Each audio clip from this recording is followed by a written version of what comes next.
The purpose of this video is how to troubleshoot the ACT365 ACU. Let's go through the LED indicators on the front of the panel. LED 1 is power.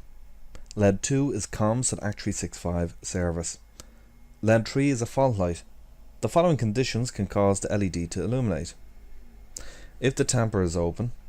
If the break glass detection has been wired in and triggered.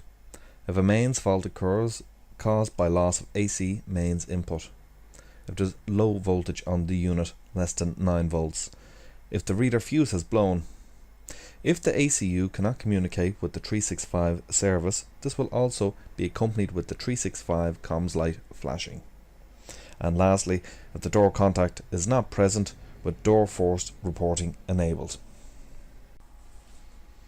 Now that I have explained the fault light, I now want to talk about what could cause a controller not to come online. So the first thing is the patch lead may not be terminated correctly, so I'd recommend using a cable tester to check. Also ensure that the patch lead is correctly inserted into the port and the LEDs are present on the RJ45 port. Also that the port that you are connected into in the comms room is also correctly cabled and connected into a switch. Ensure that the default dip switch is pushed to the left position, the off position. It should only be in the right if defaulting. A telltale indicator is all the LEDs will be flashing. If using a dynamic IP address, ensure the dip switch is pushed to the right, the on position. If using a static IP, ensure the DHCP dip switch is to the left, the off position. Ensure you can ping the unit.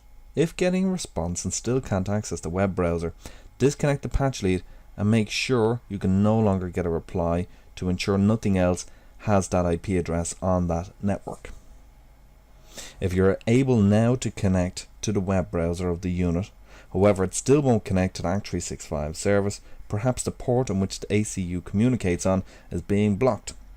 So in order to check, we need to go to the web browser of the ACT365, so we can type in either its IP address, or if we have configured it for DHCP and we do not know what it is, we can simply type in its NetBIOS name. And the username is installer, and the password is by default all the 9s, 999999. That's it, log in. We then want to click on diagnostics, and then we have our cloud comms diagnostic. So let's click run diagnostics.